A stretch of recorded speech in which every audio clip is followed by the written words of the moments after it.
सभी को नमस्कार। गत वीडियो में हमने जॉब कॉस्टिंग के बारे में थ्योरेटिकल डिस्कशन देखा था और इसमें ये देखा था कि जॉब कॉस्टिंग क्या होती है, उसकी क्या विशेषताएं हैं, क्या लाभ हैं, उसकी क्या सीमाएं हैं, क्यों हम जॉब कॉस्ट शीट तैयार करते हैं और उसका क्या उद्देश्य है। आज के वीडियो में हम एक प्रश्न के माध्यम से देखेंगे कि जॉब कॉस्ट शीट किस तरह से तैयार की जाती है और उसके आधार पर हम नेट प्रॉफिट की गणना कैसे करेंगे। एक प्रश्न है कि 30 सितंबर 2015 को समाप्त होने वाले वर्ष के लिए एक कारखाने की पुस्तकों के लिए निम्नलिखित आंकड़े दिए हुए हैं। मटेरियल फ्रॉम स्टोर्स है 4,50,000 रुपये, कंप्लीटेड है 1,50,000 रुपये, वर्क्स इन प्रोग्रेस है। चार्जेबल एक्सपेंसेज हैं 50,000 रुपये, कंप्लीटेड है 20,000 रुपये, वर्क्स इन प्रोग्रेस है।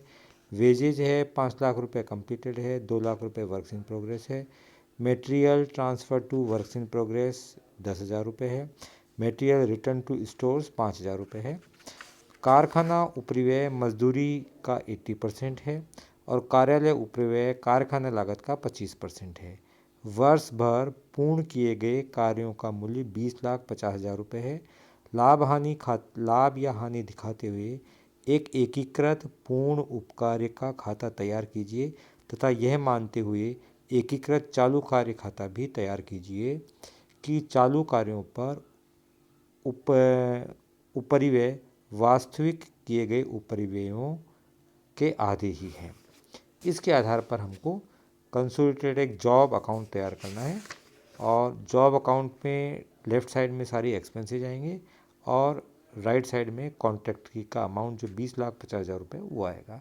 एक्सपेंसेज के रूप में लिखें तो 4,50,000 रुपये मटेरियल हमने लिया है, इसमें से 5,000 रुपये का मटेरियल वापस हमने स्टोर को रिटर्न कर दिया है और 10,000 रुपये का मटेरियल हमने वर्क्स इन प्रोग्रेस में ट्रांसफ़र कर दिया है।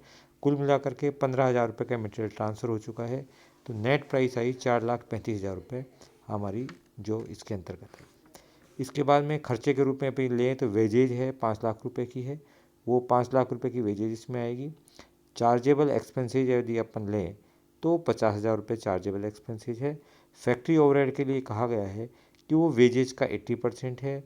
वेजेज हमारी 5 लाख रुपए है, उसका 80% राशि 4 लाख रुपया वो हमारी फैक्ट्री ओवरहेड होंगे और वर्क्स कॉस्ट जो होगी वो मटेरियल, वेजेज, चार्जेबल एक्सपेंसेज और फैक्ट्री ओवरहेड का टोटल होगा।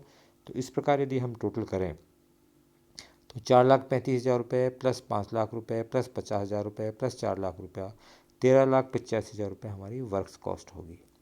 ऑफिस ओवरहेड है जो वर्क्स कॉस्ट का 25% है, तो 13,25,000 रुपये का 25% जो है वो हमारा ऑफिस ओवरहेड होगी 3,46,250 रुपये और कॉन्ट्रैक्ट प्राइस है 20,50,000 रुपये। यदि इन दोनों का अंतर निकालें तो हमारा 18,750 रुपये नेट प्रॉफिट होगा। इस नेट प्रॉफिट को हम प्रॉफिट एंड लॉस अकाउंट में हस्तांतरित कर देंगे। इसके पश्चात यदि हम वर्क्स इन प्रोग्रेस को भी यदि अपन देखें तो वर्क्स इन प्रोग्रेस में जो है वो ओपनिंग बैलेंस था हमारा 1,50,000 रुपये का। 10,000 रुपये का मटेरियल हमको मिला है, 1,60,000 रुपये हो गया।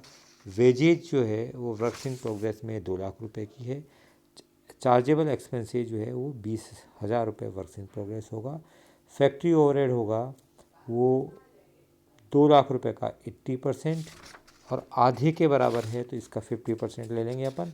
80,000 रुपये हमारा जो है वो फैक्ट्री ओवरहेड होगा और वर्क्स कॉस्ट होगी हमारी 4,60,000 रुपये, 1,60,000 रुपये प्लस 2 लाख रुपये प्लस 20,000 रुपये प्लस 80,000 रुपये, 4,60,000 रुपये हमारी वर्क्स कॉस्ट होगी। वर्क्स कॉस्ट का 25%, 4,60,000 रुपये का 25% और उसका आधा ये हमारा ऑफिस ओवरहेड होगा 57,500 रुपये। तो इस प्रकार से हमारी वर्क्स इन प्रोग्रेस का जो क्लोजिंग बैलेंस होगा वो 5,17,500 होगा।